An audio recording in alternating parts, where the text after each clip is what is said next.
Welcome to the Knife Junkie. Thursday Night Knives. Sorry, I went to the Knife Junkie podcast. Welcome to Thursday Night Knives. I'm your host, Bob DeMarco. Coming up, we're going to talk about Survive Knives coming back from the brink. We'll take a look at the state of the collection, some oldies but goodies on the subject tonight. And that subject tonight is best working knives. I've had a week full of actually using knives and trying different ones out in my pocket. So it just made me think, what is everyone else actually using? I have a whole bunch of knives. I use 2% of them on the regular. And, I'd say 2% of them, 5% of them when I know I got hard work to do. Because even my hardest work knives, those expensive ones, I don't want to get them all hassled up. Hollywood Tactical, good to have you here, sir. I happen to have this Bowie out tonight, and I'm just waving it around. I'm not trying to be menacing, but how can I help it? Hey Mike, how's it going? Sup, cool? How you doing? Nick Martino, always a pleasure to have Nick Martino. You've been having that ProTech in your feed a lot. I love seeing that. It's beautiful with those Bills colors. We have Blade Ogre. Good to have you here, sir. North Code Ryan. Evening, sir. How you doing? Another lover of implements of chaos is Ryan. Caleb Townsend, how you doing, man? Good to have you here. Matt Harvey. Hey, everyone, he says. We say hey back, Matt. Dave, good to see you here, sir. Greetings, Blade lovers, he says. Michael Morgan, evening, Bob and Jim. Well, evening to you, sir. Hey, Bob and Jim, says Matt. Hey, if you're noticing, hey, Byron, good to have you here, man. As always, Byron is a frequent commenter. Always a pleasure. Kevin Moore, what's up, knife peeps? He says. All right, it's my daughter's birthday. We went out for sushi. I had some sake. So if you sense a little thickness in my voice, it's the sake. Rocksoft, how you doing, sir? Evening, guys and gals, he says. Evening, guys and gal is probably more accurate. No, I think we're bringing up our viewership in the female sector, let's say. So I just wanted to mention before we go into Pocket Check, not mention, but ask, what's your favorite lock type these days? I got to say, the Gentleman Junkie giveaway knife coming up is going to be the Civivi Cogent. And all of a sudden, having watched a number of videos on the Cogent, that's their new button lock knife, I am now suddenly fascinated with the button lock because, recently I've been in a Civivi phase and it's been all about fidgetability. And as we know, those Civivis are quite fidgetable. And, so this time I feel like I need something a little bit different, and that button lock might be it. And since I'm on a Civivi kick, may as well check out the Cogent. So that's what we're giving away. What are you guys liking? Is it still? What's your favorite fidget lock? I pulled out this little gem here, this old chestnut. I don't really use my PM2 much, but it is going to feature when we start talking about working knives, because when there's a job to be done, oftentimes I will grab this because A, I know it's capable, and B, I'm not too stressed about it. I've always been on the brink of selling it, and that's what makes it kind of a great knife. It's like that car that you don't care too much about, so you'll drive it to the worst part of town. You know, that's what the PM2 is to me. Like, I know it'll get me out of that part of town, but if it gets stolen while we're there, it's not the end of the world. Anyway, so Pocket Check. Kevin Moore. Hey, Bob. Little more gray in the beard. Yeah, every year, a little bit more. My dad said, you're getting old when your youngest is a gray beard. I said, Dad, I'm not a gray beard. I have gray in my beard. But yes, indeed, sir. And it's funny. I was FaceTiming with my brother tonight, and I swear to God, it was like looking in the damn mirror. He and I, except I think I still have a little bit more right here. His power alleys are a little more extreme. So, but basically we look the same. The Shark Lock is the best thing to happen to pocket folders since the Buck 110. Interesting. Those two will feature heavily in the work knife topic, because the Buck 110 is definitely on that list. Actually, it's the first one I have on the list. D-Bass, good to see you, sir. Good evening, Bob, and everyone, he says. Compression lock. Yes. I love the fidget of the compression lock. And actually, this one on the PM2 for me is not my best. I like my Yojimbo and my Yojumbo. especially the Yojumbo, because all the weight on the blade, compensates for any stickiness in the lock, and it just drops. This has never been a free dropper. I've always been a little bit envious, or I guess jealous, of those who show off their PM2s and their free droppers. I know it's important stuff. Able and Shark Lock, yes. Advanced Bar Lock Enhanced and the Shark Lock. Here's the Advanced Bar Lock Enhanced, and this is their Hoag's. Sorry, Jim. Here, I'm going back over here, Jim. This is Hoag's Axis Lock. You all know this, and yes, it is awesome. Always felt a little more sure in hand than the Benchmade personally. I don't know if that's psychosomatic or if it's something real. Nick says, favorite lock for work, frame, or liner is fine. But I find myself playing with the most at home, probably a liner lock and any of my compression locks. Interesting. A frame lock or a liner while working is fine, he says. Dave says, favorite fidget lock is the SOG Pentagon XR. Awesome. All right, so the XR lock is SOG's version of the bar lock, like axis lock thing that I got to get closer here, that goes right over the tang and stops its movement. The XR is for me, with across my minimal modern SOG collection, it's on my Kiku XR, it's awesome. On my Terminus XR, it's terrible. But the Terminus XR is an early version of that lock. I think they kind of nailed it more with the Kiku.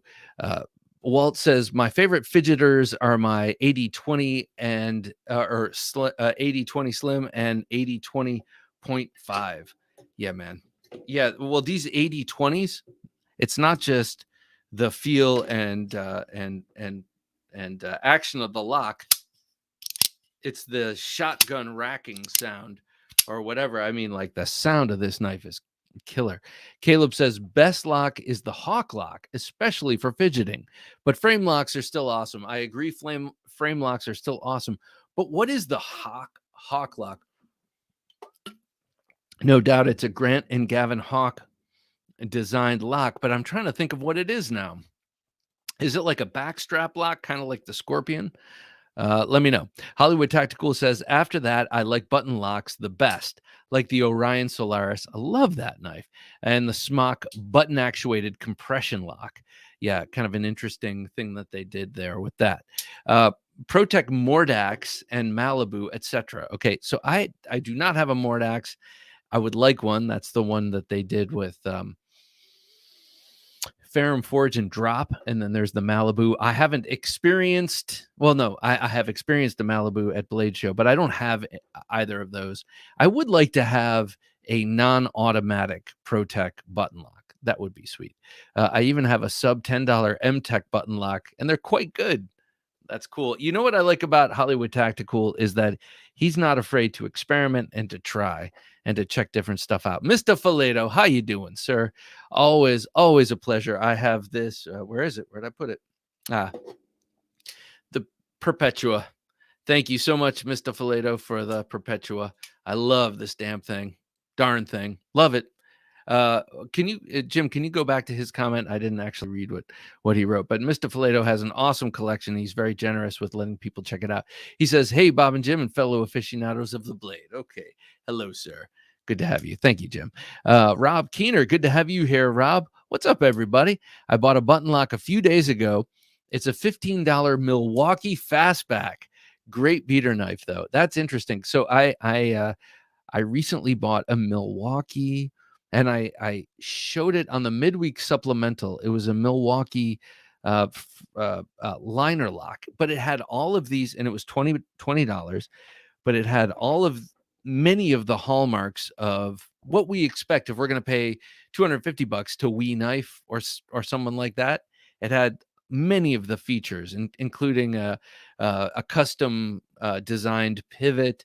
It had ball bearings in the pivot. It had really nice access to the lock bar. It had a good flipper. It had good detent, good action, like all these things that you would expect from a a collector modern knife, except it was at Lowe's for $20 in the, in the cutting section. Caleb Townsend said Hawklock is a better axis lock. It's on the Kershaw Ram. Oh, okay, yeah, okay. And the Surge Hawk Orbit.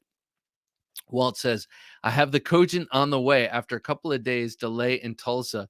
It should be here tomorrow or the next day. My first button lock blade.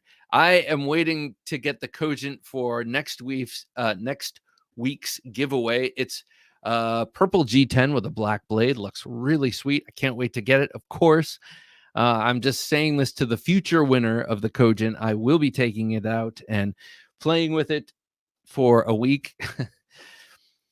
Right here on my desk, but I won't be carrying it or using it. That's for sure. But I'm looking forward to checking out that one for sure. Ryan says work knife. The best one is the one that will cut your steak. No doubt about that. That's why this is what I go to restaurants with.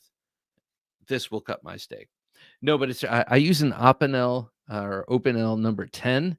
If we're just going to a regular, restaurant. If we're going somewhere fancy, I take a GEC 65 with a clip point blade and tortoiseshell handle. That's a good steak knife. Classy. All right, so let's get to the pocket check here. As I mentioned, through my Saki voice, today was my daughter's birthday, and so I had to carry the knife I was carrying the day she was born. So 7 years ago today, I was carrying this. And so today I carried this. This is one that doesn't get much love these days or much action. It gets plenty of love, but not much action. This is the Jesper Voxnez designed Boker F3. Beautiful, very thick, stout blade stock, clip point, titanium frame lock. Now, couple of things about this. This is S30V. First of all, it is nicely, it's got like a satin rub that goes this way, but it is hollow ground and it starts out very thick at the spine, but gets very, very thin behind the edge. And as you can see, it's a nice clip point blade.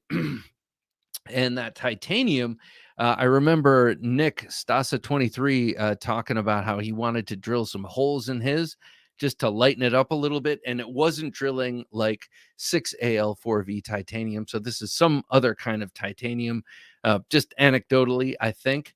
And so it might be a little harder. Maybe it's a lower grade of titanium, but just an awesome knife. It's on phosphor bronze washers, has very nice action, is really sharp. It's a great, oddly enough, it's a great cardboard cutter. I say oddly enough because it really is quite thick on the spine. But the way they hollow grind it, makes for a great cardboard cutter. Awesome knife. Boker F3. Hey, Professor EDC, good to have you here, sir. Happy birthday to your daughter, Bob. Thank you so much. She's an incredible little girl. And she's smart, funny, and beautiful. It's a great combination. Ketmuk Neshart, how you doing, man? Howdy, Bob and Jim. Evening, junkies. Hey, Ketmuk, always a pleasure to have you here, sir. D-Bass says, speaking of the Malibu, did anyone see a limited edition $800 Urban Supply EDC exclusive Nichols Mosaic Damascus? Sold out instantly, but it was a beaut. I did not see that. I did hear tell of that, but I had no idea it was $800, man. Wow. But Nichols Damascus, that's some, I know it's very nice Damascus steel, but I think it's very small batch, and I think it's very boutique Damascus steel. So I guess I see how you might charge that. And plus, that knife in particular, the Malibu, has been hot stuff for 2 years, and it doesn't seem to be cooling down. So I could see how that's going. Same thing with their runt. They change up the blade shape, and it's like a whole new knife, and people flock to it. And I think they're sweet. I love Protect knives, though, so I'm kind of biased. Okay, next today on me, I had where is it? Here it is. The Hogtooth Knives EDC Tanto. I love this fixed blade. Been carrying it a lot. Well, pretty much every day since I got it, in the 3 o'clock position in my waistband. And look at how small it looks next to this F3, but it's a little big knife. You know, it really does feel like you have something quite substantial on you when you're carrying this. That's a 3.5-inch hollow ground Tanto blade with that nice wedge tip. And this sort of, this maroon G10 layered with a black sort of rubberized material gives it a very subtle but grippy feel to it.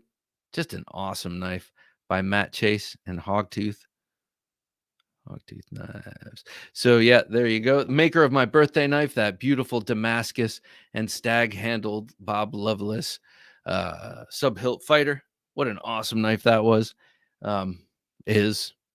I just don't carry it as much. So Walt says, y'all got any of them like buttons? Hey, y'all got any of them like buttons? Thank you, Walt. Thank you. I need that reminder.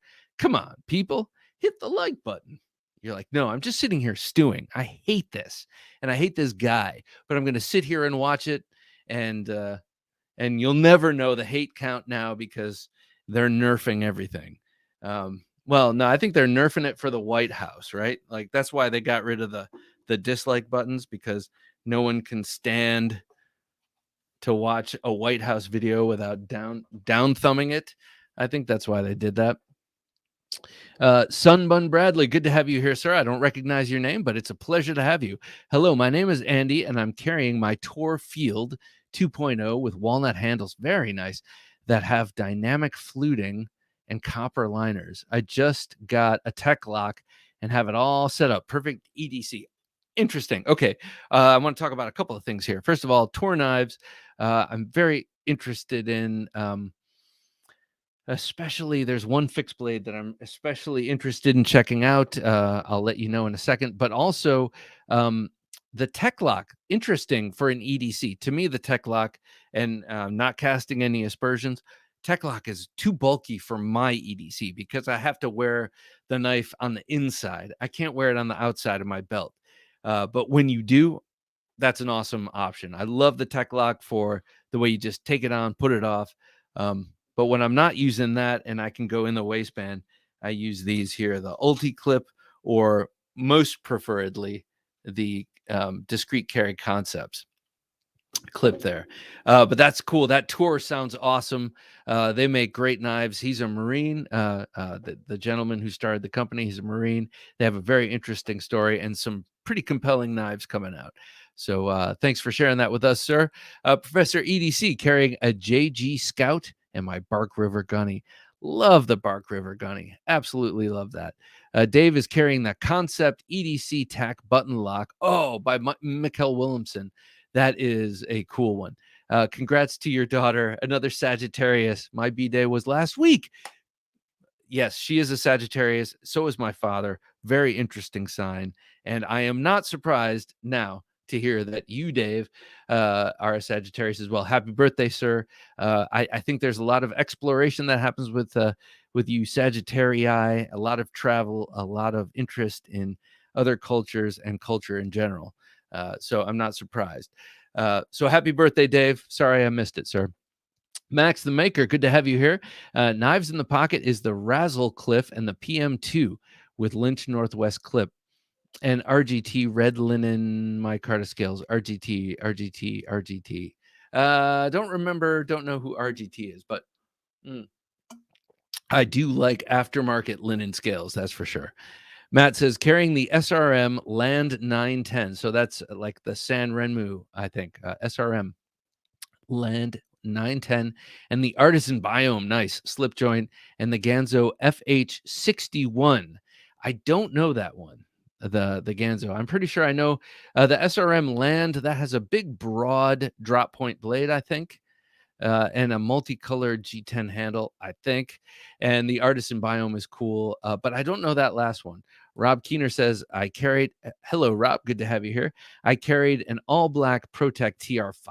So cool. I love the TR5. It's kind of a unicorn. You don't see them that often. And the all-black something or other. Grumpy Grunt, good to have you here, Grumpy Grunt. I like your GG and the face in your logo. People have a lot of really interesting avatars here. Rocksoft had Spyderco Mantra 1 and the Delica. Oh, what the Delica wants to be. Gotcha. I always thought the Mantra and Mantra 2 were kind of interesting. Especially the Mantra 2, honestly, because it had such a relatively unusual blade shape for Spyderco without the big damn hump and the giant hole. I thought that was interesting. But Mantra in general, just titanium frame lock, small Delica-ish flipper, very cool for them. Cut McNessart, today I was carrying my Papa Bear Knives Humpback. Don't know it, but I love it. That sounds cool. It's a good name. The Eldris, as per usual, and a Griptilian. Griptilian will be a part of the knife fight later. Then I added a buck 110, and that's the other part of the knife fight later. Yes, knife fight later is Griptilian versus buck 110, because tonight we're talking about best working knives. I carried my Kirby Lambert Snap and a Hoback MK Ultra. All right, Caleb, I'm going to say what we all hate to hear. Oh, that must be nice. But what I mean is that Kirby Lambert, man, love Kirby Lambert. Like even his collaboration production knives are just so gorgeous. But an actual Kirby Lambert would love to have. Michael Morgan says a full-size artisan Arian in RPM 9 plus micarta. That sounds nice. 1983 Smoky Mountain Works medium stag toothpick made by Queen. Very nice. With stag. I love stag. Blade Ogre Chris says carrying Protect Bren 3. Big fan of that. I've been observing that in your feed. I love the Brend Protex, but especially the 3. That's the larger one. Kershaw Launch 7. Nice. Scallywag Privateer. Interesting. I want to talk to you about Scallywag sometime because I've always been kind of interested by them. Blue black case Marilla and a Kaiser Gunhammer Bowie. Very nice. That Gunhammer you've been into for a while. That's a Ralph Daryl Ralph design. Love that thing. The only thing I always thought that was weird about that was the weird landing spot for the clip if you were to move it to the tip down position. I always thought that was a little too much. Agent Orange Peel, good to have you here. Carried the Hinderer full track. Oh, that's a cool knife. The full track. In the hopes of getting mine off. Wait, I'm sorry. In hopes to get my mind off the new Hinderer recurve. Okay. I always liked the Hinderer recurve. I always thought they could go a little further with it, but then it might lose some of the Hinderer practicality aspect. Quack, good to have you here, Quack. Carrying the Strider SMF. I love the SMF. Have one right here next to me. And I picked up a that you picked up on Monkey Edge on Tuesday. Very nice. Very nice. Speaking of Monkey Edge, we just spoke last night with Steve Ryan. He'll be on the show coming up here in 2 weeks. Steve Ryan is a real legend in the tactical folding knife world. And well, the reason I bring him up is you mentioned Monkey Edge, and that's one of his exclusive dealers. Snuz, good to have you here, Snuz. Glad tidings, folks. Here for just a minute before work, I'm carrying my best friend's Riot XO and the Sea Snake. Love that. Mike Emler is watching right now. So, Mike, Snuz is carrying your knife, and the K55K. What the hell is that? The K55K. That's pretty cool. Riot XO. I'm fascinated. I just put myself on the list to check one out. Brandon G, good to have you here, Brandon. Carrying a TRM Atom, excellent choice. Microtech SOCOM Elite, nice. And a Bantang Pocket Bowie. Wow. Okay, so Brandon is a man of distinct taste. Those Bantang knives, I'm quite interested in.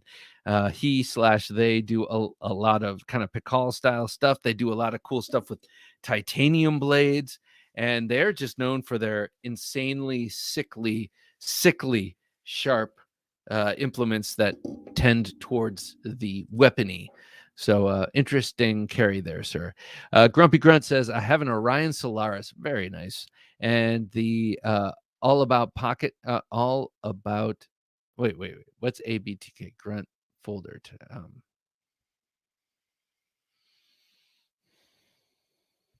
ABTK. ABKT. What is that? I'm having a mind lock. It's not a fart. I guarantee it. James Moore, good to have you here, James. Bob and Jim, hello. Hello, James. Good to have you here, as always. Blade Hobby. Good to have you here. Hello, Knife Junkies. I'm a little late. I carried my new first Protect TR3. Nice choice. And my Joker Spanish Navaja. Oh, you're speaking my language, with a beautiful Bowie blade, bone and brass bolsters. Okay, Blade Hobby. I think I've been following you on Instagram, and I think you've been posting your Navajas.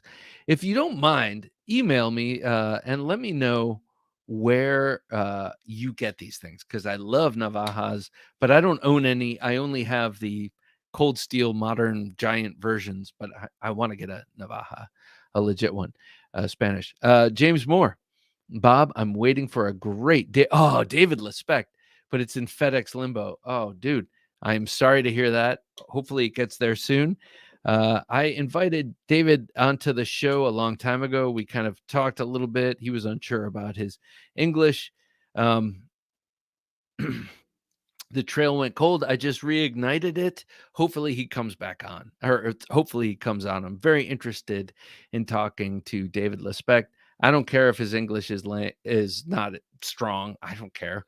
My English is not strong, and my everything else is less strong. So let's come on and talk about knives. The international language. There are two international languages, that of love and that of blades.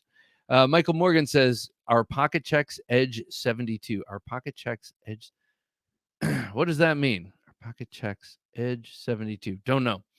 D-Bass says, I was carrying my Koenig Arius Style 57. We got a lot of classy customers here. I need to get myself a Koenig Arius just to hang with some of y'all. Ryan, pardon me. Whew. Ryan says, Bob, scored an XM18 3.5 Oh, nice. Wearing it currently. So Ryan got an XM18 3.5-inch recurve, which who was just trying to keep their mind off of this knife? Well, Ryan got one. Nicely done, sir. Wearing it currently. I like your use of the verb wearing. I will say that I will say that frequently when I'm going through what should I wear today? I mean, carry. And I always correct myself as if to say, oh, you don't wear a hammer, you carry a hammer and you use it. Same thing with a knife. You don't, this isn't pocket jewelry. It's important that I spent all this money on this knife because it has all these special qualities that will allow it to do these cutting chores. So very nicely done. Anyway, Ryan, with the recurve, I think it's beautiful. Yeah, nicely done. D-Bass, also same as the Malibu Urban Supply EDC, and a limited edition 2 versions of the Runt. Nice. Runt 5. Both with aluminum handles, and one was reverse Tanto Damascus, the other DLC blade. Very nice. And then they have the Wharncliffe. I think the Wharncliffe is the coolest of all. I love the way that looks on the Runt. On the Edge 72. Hey, man. I carried my BGM knives Quaken. Very nice. I love the Quaken. I love BGM knives. And Les George VECP, VSEP. I love my VSEP too. See, look at this. Folks of distinction. I had my new Buck 102 fixed from Grandkids last week. How cool. I can't wait to have grandkids. Well, yes, I can. All in due time. But I look forward to it. Let me put it that way. And Milwaukee push button lock razor knife. Sorry, RK, just flat ground. Cool. So that's interesting. 102 fixed blade. That's a Hunter, right?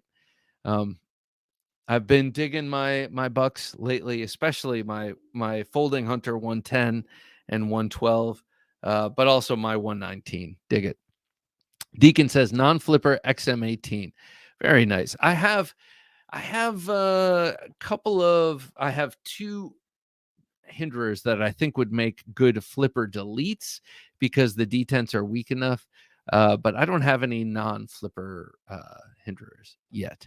Grumpy Grunt says American Buffalo knife and tool. Okay, that's the one that looks kind of like a flipper 110.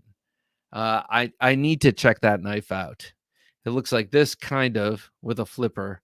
It has that old school vibe. I got to check one of those out.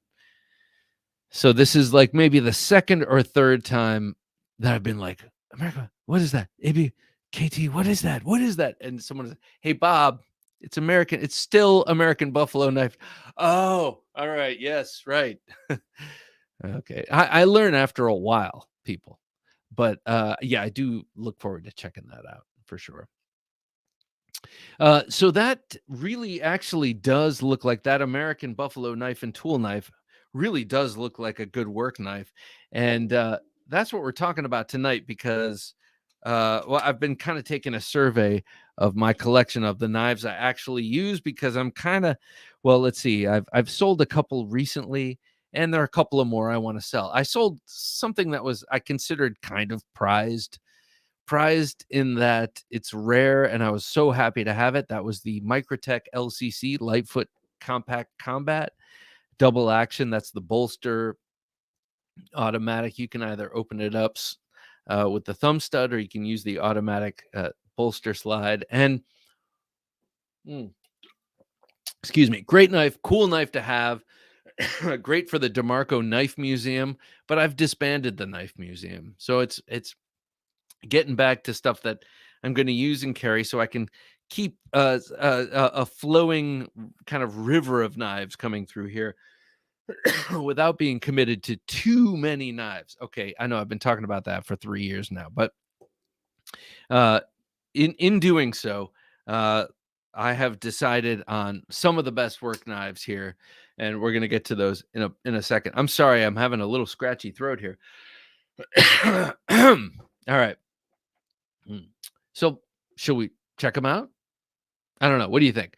Best working knives. Now, I have a list of 5. I sent Jim a list of 5 for graphics that he could put out, lower thirds. And then I was like, but there are all these others. So there are plenty of them here. So we can talk about them and I'll show off what I've got. But this first classic, they're not only classic work knives, but these are knives that I have used a lot for just chores that I'm a little more squeamish about putting, my actual hard use knives to, because I'm like, geez, I spent $400 on that hard use knife. Maybe I should just use this $40 kind of hard use knife. Well, those are the Buck 110 and the Buck 112. Michael Morgan says that's a difference. That's a different American Buffalo knife and tool, Bob. The 110 looker is the American Buffalo knife and tool Roper Buffalo Warrior. They have a Scout, which is 112 size. Okay, I like it even more. All right. This is very apropos what I'm showing right here. These are two of my favorite workers, though I've used the 110 much more just around the house. This 112 with the little fast opener additional thumb stud thing here sits on my desk, and I use it all the time just for whatever kind of crap I'm doing when I'm just sitting here. So it doesn't get any glory. Oh, whew, I'm so sorry. It does not get any glory, but it does get some considerable amount of use. So they are on the list, and plus, that's kind of what they were made for. These knives, they're for work, and these are what I've used them for. But at the same time, I'm proud to have them in my collection to represent what they are, which is early. Let's see. Rob Bixby called this redneck tactical, and I think he's considers himself a bit of a redneck, so it wasn't him casting aspersions. I think he was saying, like, the Buck 110 sufficed for being the weapon of a badass long before one-handed opening and clips and the whole modern tactical folder revolution came along. This was redneck tactical, and it worked just fine. On the Edge 72, I have a Buck 110 custom from the early 80s that has a stag handle. Ooh, I love it. I love it. That sounds awesome. I would also love to have this with different handle materials, but I don't want to veer away from the classic look. Like, I would never get that with carbon fiber. It's like, what's the point of getting a 110 with carbon fiber? Micarta, yeah, sure. I like the wood. I would love to get the 110 with the finger grooves. Not that I feel like I need them, but I like the way it looks. Uh, and Sunbun Bradley says, low on battery. Have a great night, everyone. Have a great night, sir. Thank you for showing up. Greatly appreciated. Uh, and we'll see you here next week. Red, good to have you here. Astrachan, I got my 110 in 77. Very nice. I was 6 years old when you got your buck 110. And I'm sure at that age, I was like really wanting one myself, lusting after my dad's Gerber. He had a Gerber, their kind of knockoff of the 110 at the time. That was just the coolest thing ever. Michael Morgan, Work Rat 1, Dozer, Airlight, and Tough Light. Oh, excellent. Okay, so the Airlight and the Tough Light are cold steels. Tough Light is awesome. I have one that's serrated and it's so thin behind the edge. Or thin at the edge. I feel like using it. It's serrated. I feel like using it would on anything stout would bend it.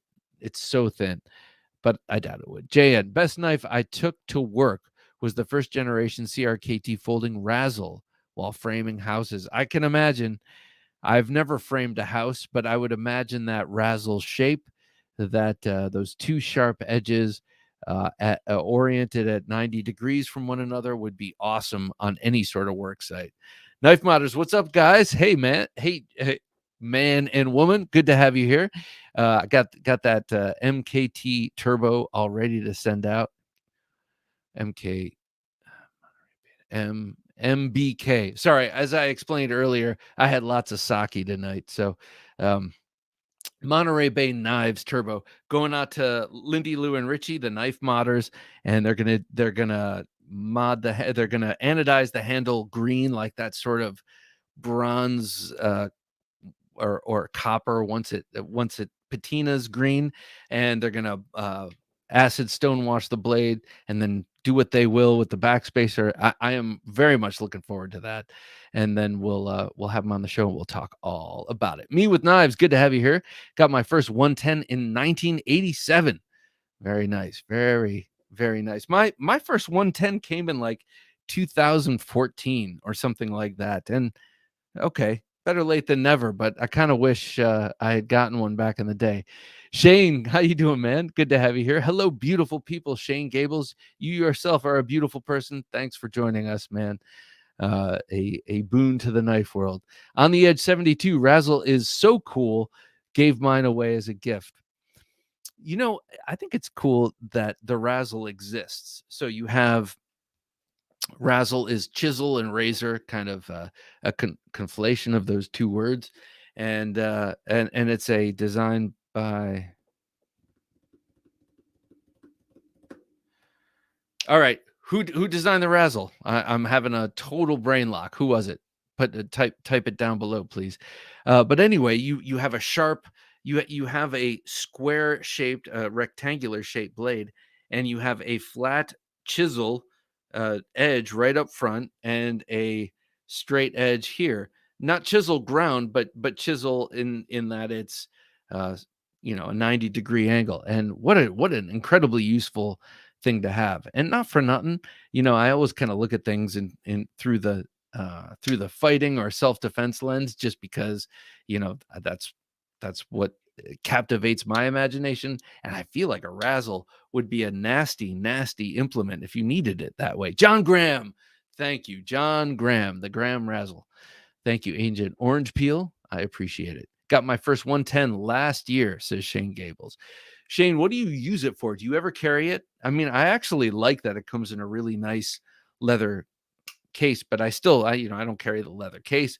This is tantamount to a boat anchor in my pocket, but it's always in my dresser, and that 112 is always here on the desk, and they do get a lot of action. That thin hollow ground blade, man. Professor EDC got my first folder was a 110, very nice, and I got it at a garage sale and beat the living hell out of it. So how long did it last you, Professor EDC? And did the blade get substantially thinner as you beat the hell out of it and sharpened it? Man, I do love this knife. Scott N. 110 is the knife that bit me worst. Serious. Yeah. Woo.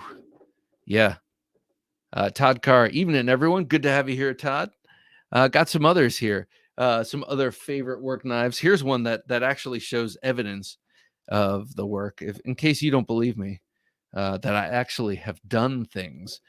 Scott N says 110 is a great coat knife. I'm curious as to what you mean by that. Do you mean you like to drop it in your pocket and let me know, because I have coat knives only in the summer, only in the winter, obviously. And I meant to show one off tonight. I'll show it next week. It rides in the pocket right here. It's a perfect little pocket knife right here. But I love the idea of a coat knife. So do you mean that? Just let me know. Me with Knives upgraded to the 110 Slim Pro in 2019. Me with Knives, what do you think of how they changed the blade? They did a little bit of blade changing for the slim versions, and I wish they kind of left the blade well enough alone. Shane said, my 110 has opened over 1 million pounds of grass seed. That's cool. That's a cool little bit of knowledge, Shane. This past summer, I filled in, we had some devastation from chipmunks in our backyard. They just really caused a lot of damage. Left some giant holes. I know you're like, giant holes, they're chipmunks. Yeah, but they created these giant warrens and then that collapsed. So I filled it all in and I did all the math and I was like, baby, I moved over 1,000 pounds of soil today. I cut it all open with this. It wasn't my 110, but I hear you and I love it. I love that you kept track of that. KF Boston says, I still have my 110 that got me that you got on your 8th birthday. First of all, KF Boston, thanks for joining us, sir, presumably. And on your 8th birthday, you got a 110. That's really cool. My daughter's 10th birthday, I got her first, I got her a Swiss Army knife.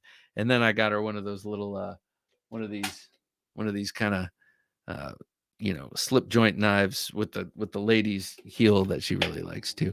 JM, my dad carried his first 112 so long the blade looks funny now. I love that. Same thing with my grandpa. He would have knives and he would sharpen them until they were these long, slender, fillet knife looking things. Me with Knives, there's a video of a guy hammering a 110 through a cinder block, and that's not super steel. That's 420 HC. 420 HC getting pounded through a cinder block. That's pretty cool. D-Bass, I always keep a 110 in my tackle box. Great for fishing purposes. It is a great working knife. Kevin Moore, I need to get one of those. Yes, you do, sir. Yes, you do. Just go to Walmart, bring $40 and look for the one with the leather pouch. I know for a while they had those cheesy nylon pouches, but I mean, you're going to buy something with wood and brass. You want to put that in nylon? No, you want to put that in something made of leather. Indeed. Professor EDC, I got it down to 2/3 of the blade and it lasted me some 8 years and lost it when I moved. That's sad. That's sad. I had I've had some experiences like that. I got pickpocketed, lost a knife that way. It was a Kit Carson CRKT M16 on the New York subway. And then once getting off the subway, my Vaquero Grant, no, it was my El Hombre Cold Steel fell on the tracks, and I waited for some hour and a half for the guy to get there with the little thing to pick it up. But I wasn't about to walk away because I knew some guys, as soon as I walked away, some guy was going to jump onto the tracks and pick it up and take it. I didn't have the stones to do that myself, but I was not about to let someone else get my knife. Scott N says, yes, good winter coat knife. Need a blade, you're covered. Excellent. Need a thumper, got you there too. Plus, good door knocker. Scott, I like how you think, Scott. And plus, actually, you got to think about this, but maybe the brass will be cold. Actually, I'm sure the brass these bolsters take on some of the cold, but you got a nice stretch of wood here, and wood is a relatively warm material. And those are one of the things you have to think of in the wintertime. Like you want, this is kind of half good. I mean, it's all good because it's a Hinderer XM24, but half of it is titanium and half of it is a warm material, this G10. So in the wintertime, it's going to be a little harsher on the hands. But something like this, the 110 here, or this all G10 knife, or an all micarta knife will definitely be nicer when the knife is taking on the ambient temperature around. Me with knives, I like the slight change in the clip point. Oh, yeah, yeah, yeah. Oh, you do? Okay. All right. So I don't. And that's why I suggested that in the first place. But yeah, yeah, I could. That's just a matter of personal taste. Here, the clip is nicely curved and kind of upswept looking. And then on the micarta, the light version, it's more of a straight line from the spine break to the tip. And I think that's about it, right? It's still hollow ground. I'm sure it's a great cutter. That's just shallow aesthetics. Steve, good to have you here, Steve. If a person owns a buck 110 long enough, they eventually end up owning a buck ice pick. Yeah, exactly. A buck ice pick. Okay, next, I want to show you another knife that I absolutely love for work. Uh, the Tops Tex Creek. This thing is a great, great knife. I feel like, well, when it came out, it got a lot of press, and then when they had their 20, I don't know, 5th anniversary last year, they made a special Tex Creek.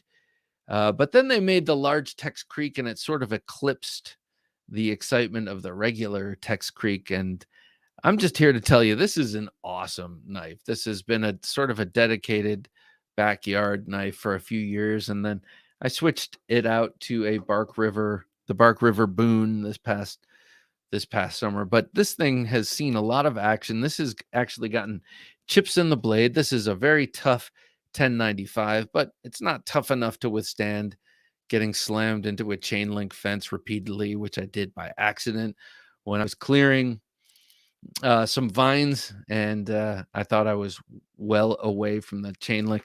Anyway, I got knocked a little divot out right here, right at the like sweet spot, and it didn't take too long with a diamond stone to polish that, or not to polish it, but to sharpen that out and buff it out and all that. So it's a robust knife. It's a great looker, I think, and also it's really easy to maintain. I discovered.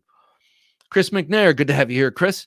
I'm the caretaker of my father's 110 and CPM 154. Very nice.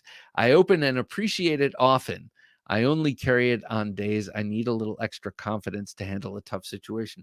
Chris, this is an interesting story you've outlined here. So, caretaker of your father's 110.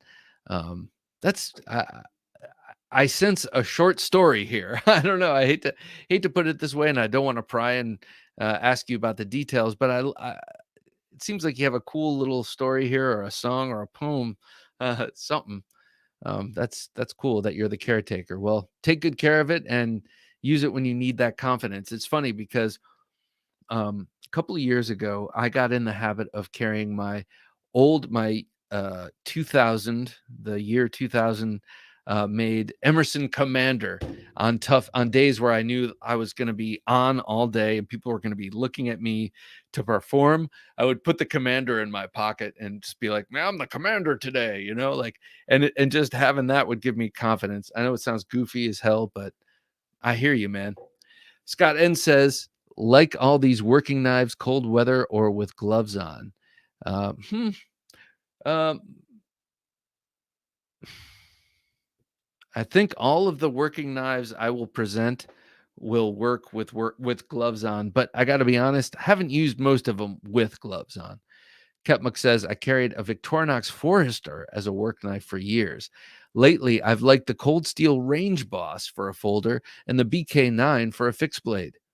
There isn't a lot the BK9 can't do. The BK9, I think, has a clip point blade, and that seems ideal. I keep the Mora 511 in my garage, and that does all kinds of random stuff. Over on my wall of tools, I have the Mora Classic #2. It's the red-handled one. Um, Basically, same blade, very old-fashioned handle setup, and that thing does all sorts of random tasks around here. Northcote says Bob's coat knives are hanging on the wall behind him. That's right. That's right. That's coat knife 2019, 2020. That's right, baby. Barong right here. Shing. No, actually, coat knife for a long time was the well, I always have the Kershaw Hawk, just a little 3-inch clip point blade. It was a $20 Kershaw for years that I picked up a long time ago. I keep that in the little sleeve pocket. And then on the inside pocket for a long time, I would carry the Black Talon by Cold Steel, one that gnarly serrated S curved Spyderco civilian looking thing, just nasty. A nice anorak with your cutlass. Yeah, exactly. Well, you need an anorak or something, or a duster, just to maximize the length of the blades you carry underneath. Hey, that fellow there, good to have you here. My most well-used folder is the Emerson Sheepdog, and the fixed blade is the Azula 2. So that Emerson Sheepdog is awesome, by the way. That's one that he loaned to me, and it has a very nice micarta handle setup on it, and just a nice knife. I really I dug that knife. I do remember there was a bit of detent lash, but it didn't affect. It just affected the flipping to the point where, well, it was just a finicky thing, like the kind of thing knife guys like to pick on. Wasn't a real issue. All right. So next, one that I use a lot, especially indoor tasks around the house. Spyderco Endura. This was my original painting knife. And then it just became my original, my kind of all-arounder indoors when I know I'm going to be cutting something and or possibly getting it dirty. I've gotten this covered in paint and with a wire brush and some water have cleaned out those multi-directional textured thingums there on in the handle. Hero Sticks, good to have you here. Late to the party, but evening and cheers. Evening and cheers to you, sir. We're talking about knives you love to work with, and this Endura is one that I love to work with. My work folder is the Sencut Sitius, and the folder is the Fox FMK Bushcraft Parang. Oh God, I love that knife. I love that knife. I was just looking at Fox knives today. I want to get that Goody von Poppel, the new Goody von Poppel clip point, but I haven't been able to find it yet. So yeah, this beautiful blue FRN, you can see it's got some gunk and filth and muck in the handle there, but that doesn't affect how great this knife is. That's almost 4 inches of VG10. VG10 is an awesome blade steel. Yeah, it's not M390. Are you worthy even of M390? Probably not. You're probably not even worthy of this VG10. Neither am I. No, I'm just kidding. We're all worthy of it all. But my point is VG10 is fine. And this it works so great.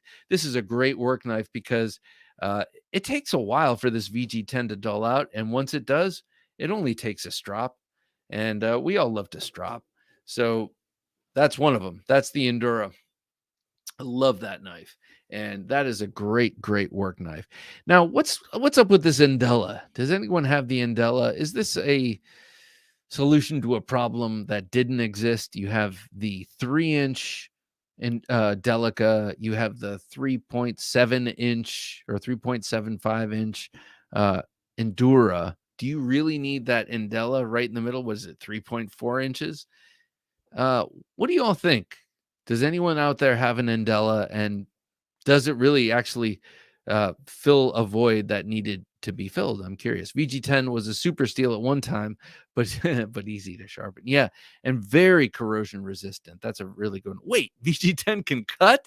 Yeah, it actually can. Yeah, more than once. You can cut through butter like several times with VG10 if it's well heat treated. It's not a problem. All right.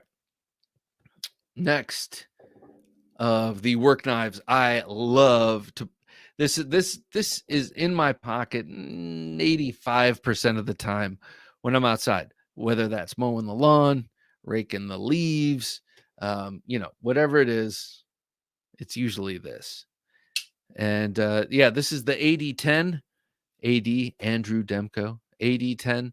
Andrew Demko designed a super knife.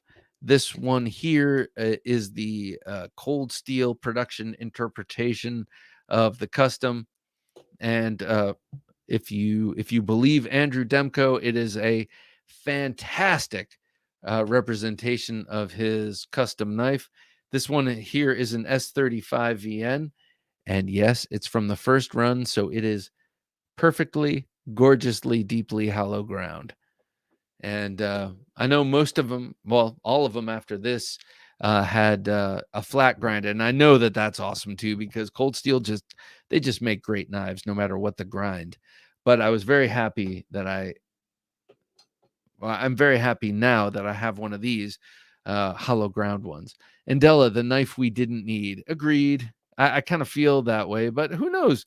Maybe it fits a void that I just don't understand. I mean, not everyone collects knives like I do. Not everyone has the same, uh, very particular criteria. Everyone's criteria is particular, and some people's criteria might be so particular that it guides them towards the Andella. Who knows? I don't know. I'm not here to judge, but they're wrong. That fellow there says, I dig Enduras. They're awesome users. Yep, the Andella solves a problem that never was.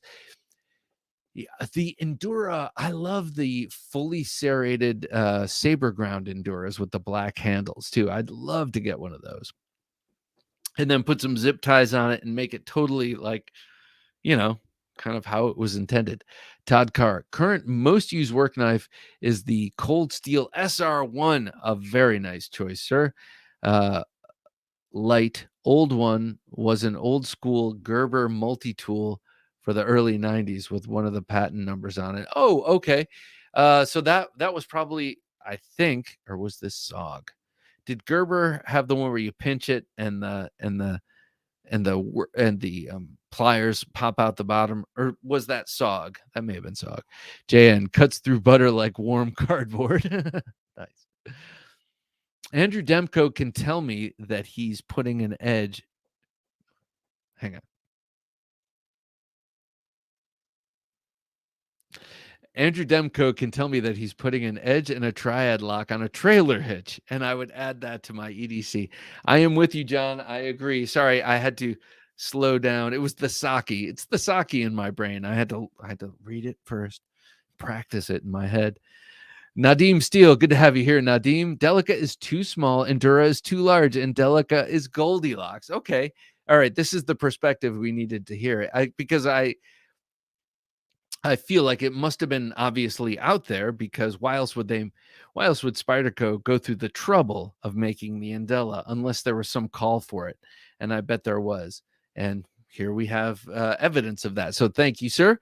Much appreciated. On the Edge 72. I just wish Spyderco would have spent more time on a new model rather than split the difference between Andelica and Endura. Well, Spyderco, and I do love Spyderco. Spyderco is like Hollywood, Give me the same but different. That's all Hollywood is. Give me the same but different. And it works for Hollywood, and for Spyderco, it also works because they make fantastic knives in a way that Hollywood does not make fantastic movies, but the potential is there. But yeah, Spyderco, give me a little bit different but the same. It works for them. And in this case, this is a really down in the weeds version of how that Goldilocksy thing actually works. D-Bass, Bob, have you gotten your hands on any knives with Magna Cut yet? No, but interesting. You should mention that, because we're going to talk about we can talk about it right now. The Spyderco Mule. Do you guys know about this? The Mule, the Mule, Spyderco Mule. It's a fixed blade that they produce in a number of different blade shapes with a totally skeletonized handle without any handle material or wrap on it. And it's kind of a test bed for new steels. They got Magna Cut now. on their Spyderco mules. And I think, and they're only $75. This is a great way for you to A, get into a fixed blade, and B, get into MagnaCut for low cost. And there aren't too many opportunities to get MagnaCut for a low cost. So check out that Spyderco mule.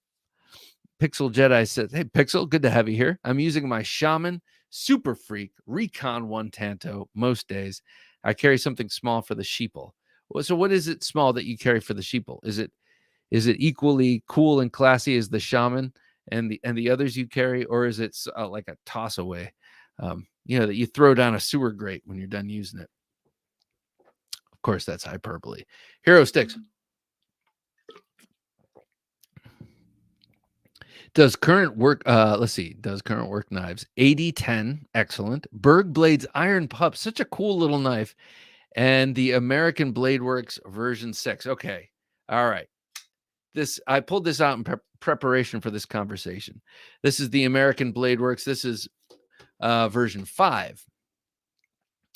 This knife, okay, so this is made by Matthew Miller of American Blade Works, and he makes these essentially in his garage.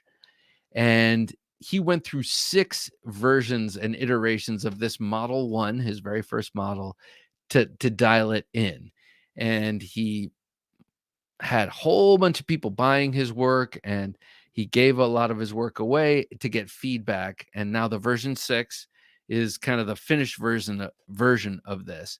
And I'm really impressed with how he went about doing this. Did I say Matthew Miller? That was a kid I grew up next to. John. No. Michael Miller. I'm sorry. So this knife is a great work knife. Now, the one thing is I haven't used it for any work, but I do recognize this as a great work knife, the American Blade Works Model 1, and they're not very expensive, and they're handmade, and you're supporting an American small business when you buy this knife. You should definitely check out American Blade Works. This thing is outstanding. I mean, this G10, he spent there's a lot of effort that even goes into contouring this G10. You've got a sculpted titanium pocket clip, titanium hardware, a beautiful S35 VN blade, which I think now he does in 20 CV, fully flat ground. Great action. And the action on my particular one is not as good as all the others I tried at Blade Show, and mine is pretty good. So this would make a great work knife. Why haven't I used it as a work knife? Well, it was a gift from the maker, and I don't know. I just haven't. And I'm sure he would prefer that I actually use it than just squirrel it away. Oh, he gave this to me. But maybe this is telling me to start using that damn knife. I love it. It's awesome. Todd Carr says, "Yep, that was the Gerber one, sharpened the knife, so it was down to." Oh, okay. So it's down to 2/3 the length. Damn. Love it. James, I mean, to me, that's cool because it shows all the history, all the use. What was this thing used for all of these times? James Moore, for a working knife, my ZT609 medium grind 20 CV steel. Very nice. The handle is a bit thin, but really locks in my hand. So wait, the 609, this is that's the, oh, crap. Jeez, this is what happens to me at 10. That's the one with the see-through pivot, designed by one of my absolute favorites who won't come on the show. Damn. The handle is thin, but really locks in my hand well. Great pocket clip too. High-end user is my Arius, but I probably baby it a bit.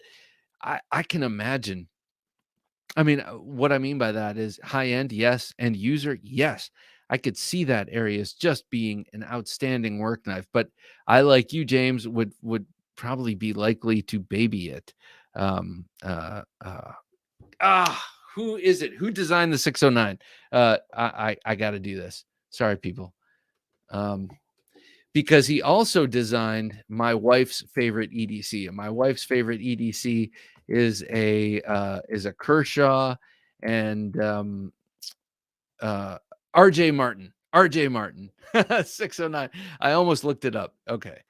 To me, RJ Martin is one of those designers, kind of like Charles Marlowe, whose work is so beyond attainable to me, but so unbelievably beautiful to me that he's up there. Like if I were to have a Grail custom knife, RJ Martin would be on the short list for sure.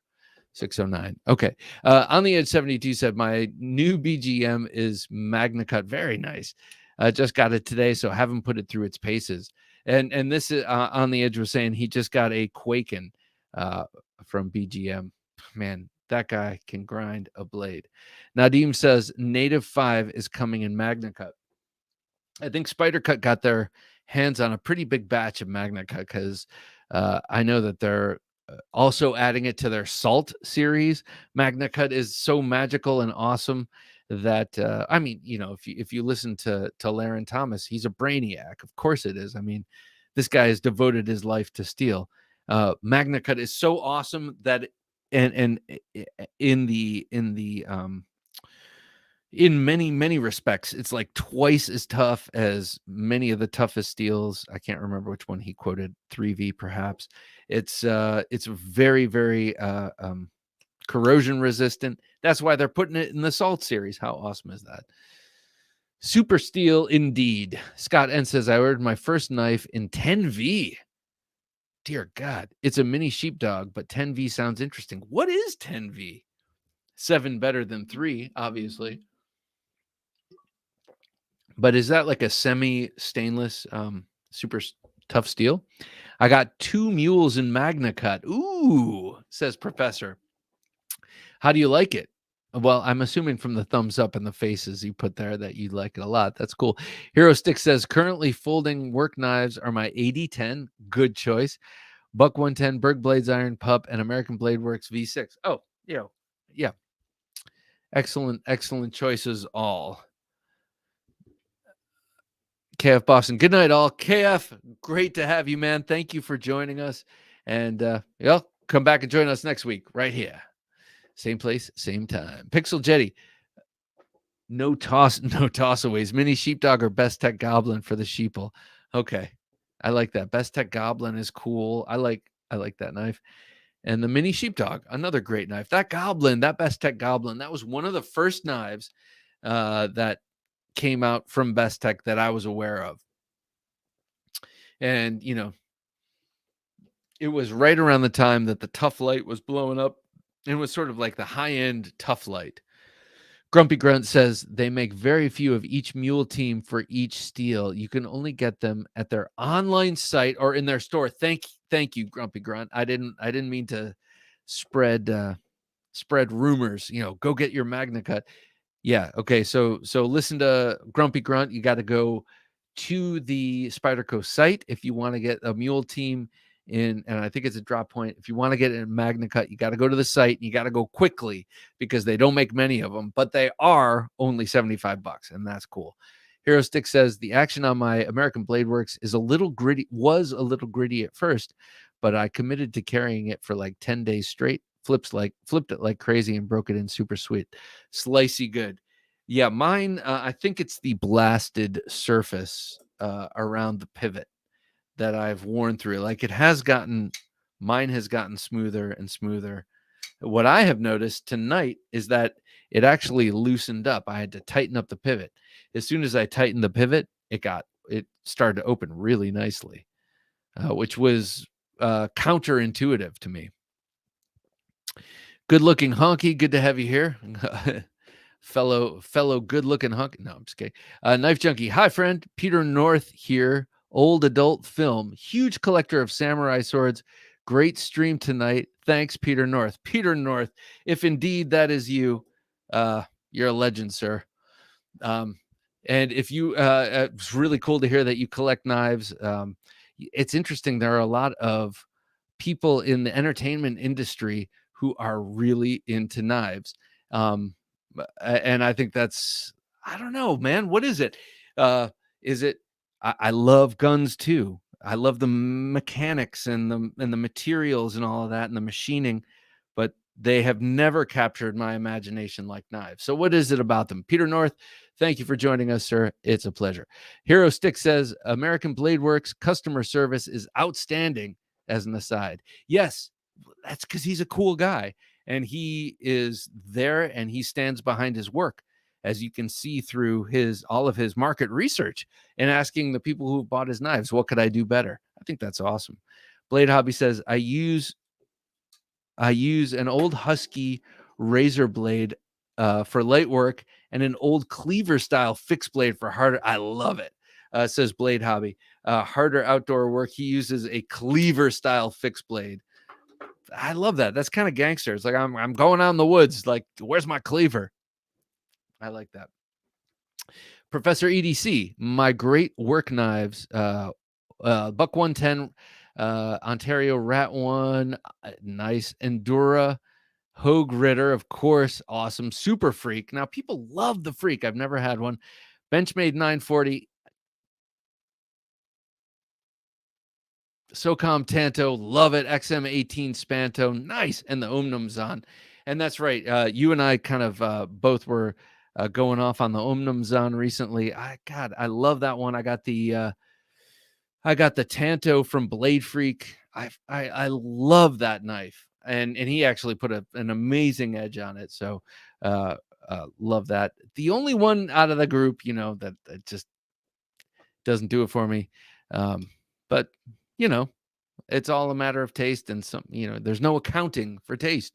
Hero Sticks, totally off topic, but timely in light of your last segment. I've been carrying the James Brown Redstone. Do you mean the James Brand the James Brand Redstone all day?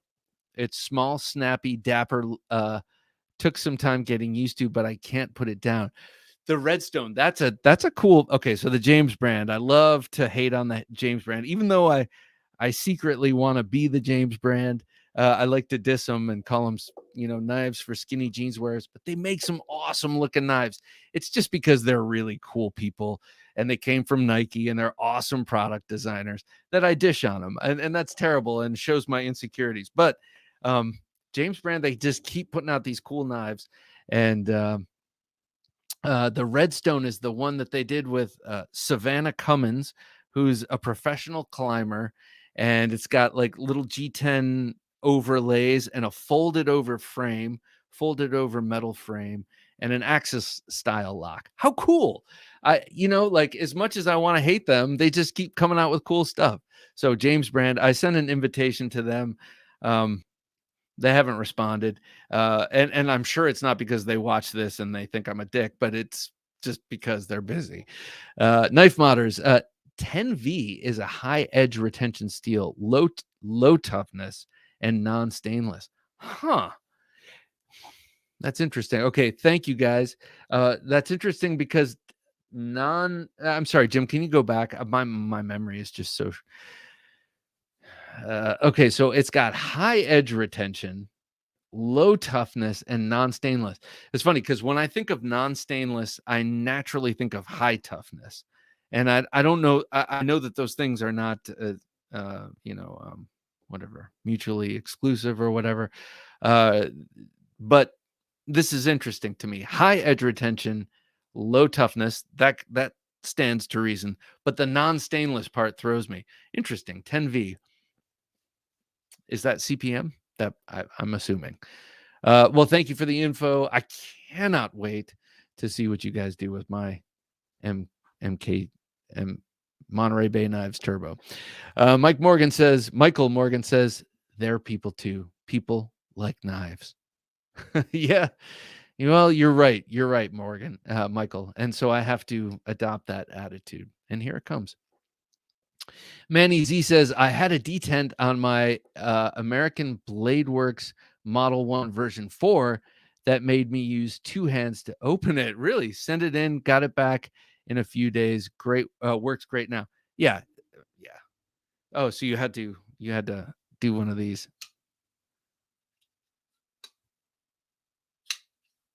Yeah, love this thing. And look at this. Let's just take a quick look at the American Blade Works Model 1. This is the version 5. But if you can see this, look at this pivot. Oh, come on, focus. All right. Well, just imagine you can see on this pivot. First of all, this is the show side pivot. or the show side of the pivot, and you can see that it's D-shaped. You can see the flat shape right here. So immediately you know, this is only going to take one tool to open up. And then if you look a little closer, I'm sorry, I'm not getting focus here, but you see a little oval and it says ABW. It's class. I like that. I like a little touch of that kind of thing. Why not put the screw side on the bottom and put a little thing there? CPM 10V. Thank you, sir. I saw that comment. I was not ignoring you, but yeah, okay. Thank you. I kind of thought that was my sneaking suspicion, but it's good to have confirmation. Thank you, sir. All right, so I showed you my Cold Steel 8010. So I can't do all of this and then show you something that's not I can't show you a couple of locking knives and then a fixed blade and not show you a slip joint. So I gotta say, and I use slip joints quite a bit for different things, oftentimes food. I love, to have a nice knife to cut my food with, but all around, the one that gets dropped in the pocket most when I'm working in the back 40, and by 40, I mean 40 feet by 40 feet. Well, when I'm working back there, I like to bring this out. This is my Great Eastern Cutlery Field and Farm bull nose. And this is the number, what is this, 71? Yeah, this is the 71. Just a great sodbuster style work knife. It's got very stout walk and talk. It's got great action.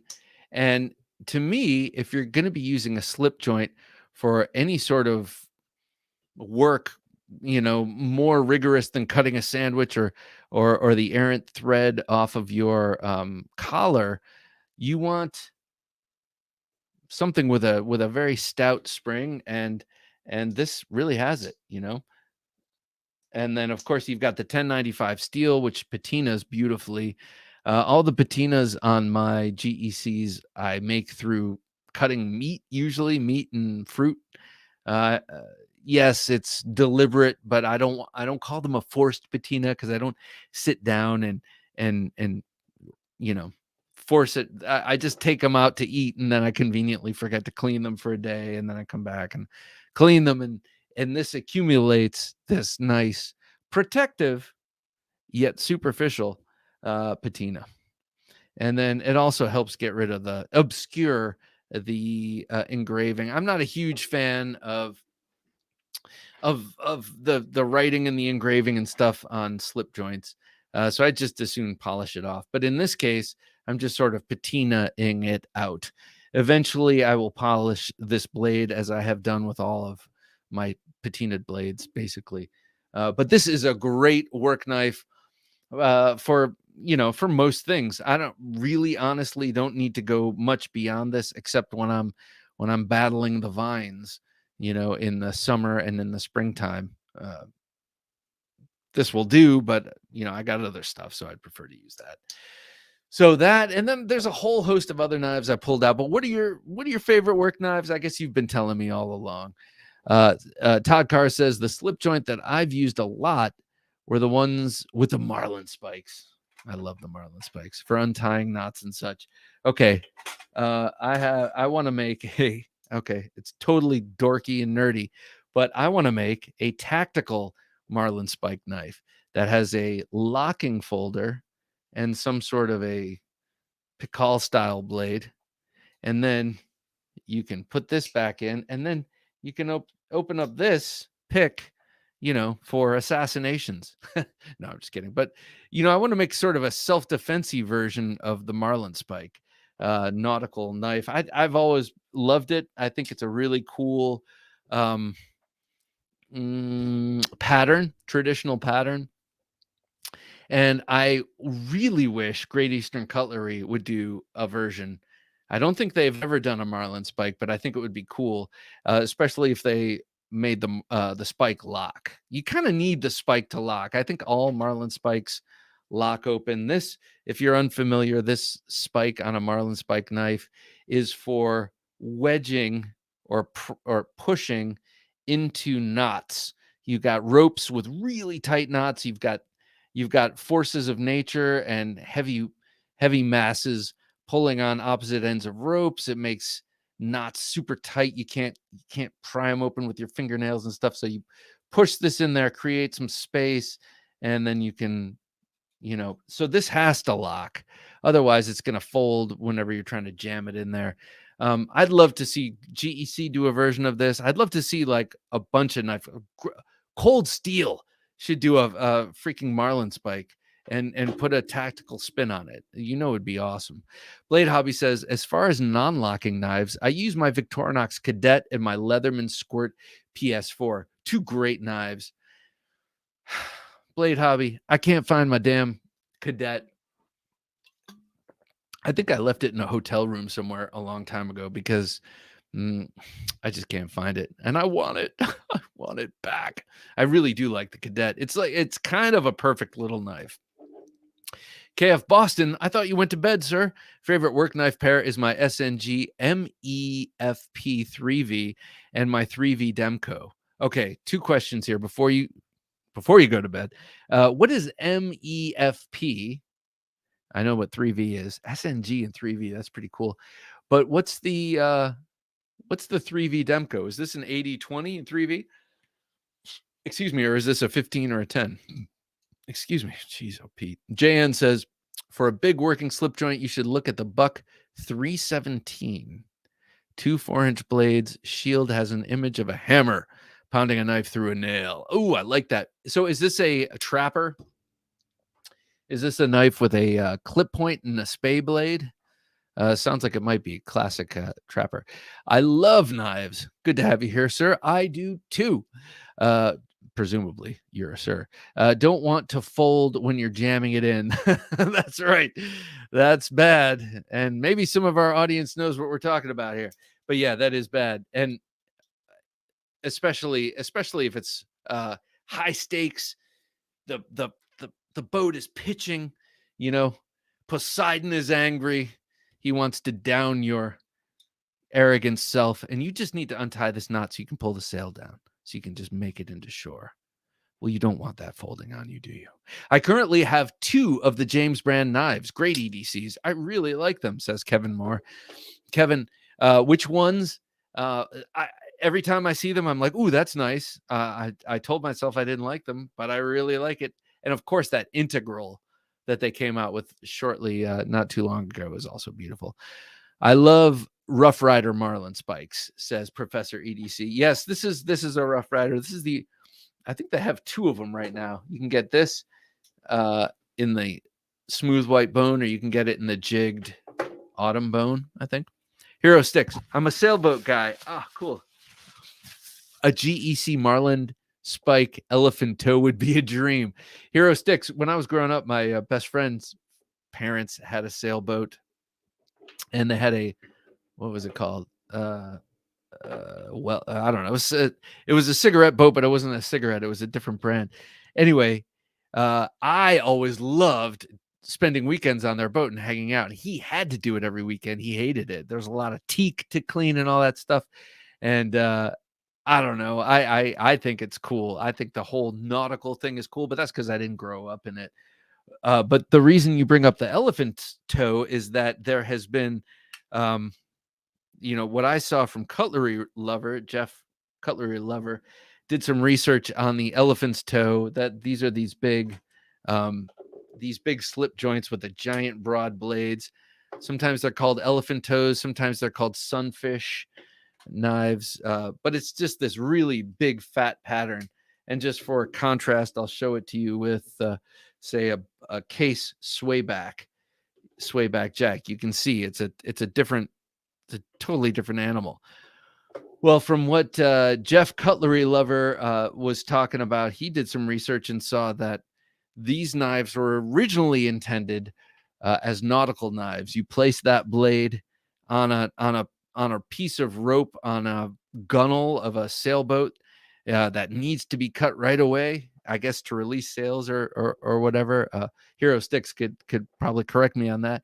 But you put this on the rope, and then you pound down the spine with a mallet, and it cuts the rope. I love the story behind that. But then I did a little research myself on this pattern, and it turns out that it could be that that's what they were intended for, but they were most popular in the early part of the 20th century among Midwestern traveling salesmen. Who'd figure? I mean, Midwestern, you'd figure that they make this knife optimized for cutting sailing rope and rigging and such, and yet it's adopted by traveling salesmen. I don't know. Who knows? That's according to the internet, so I don't know. But it's interesting when you see the myth next to the reality, in anything.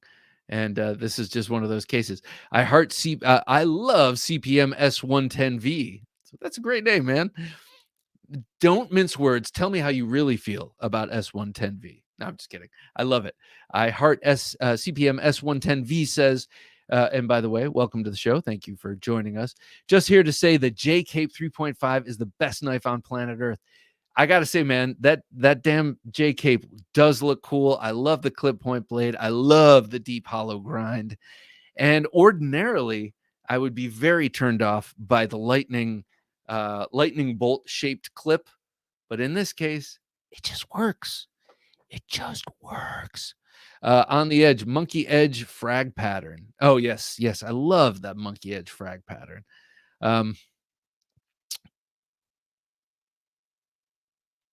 Cold steel and Marlin spikes. Ouch. Hey, Red, good to have you here. Yeah, indeed. You know that thing would never fail. Yeah, and they could set it up so that they have the sort of engineering where they could have a triad lock for both tools. How cool would that be? D-Bass says, my biggest problem with the James brand is their pricing. They have nice knives, but you can get similar material knives from other companies for much cheaper. All right. So, D-Bass, this is interesting that you mentioned this. The materials question.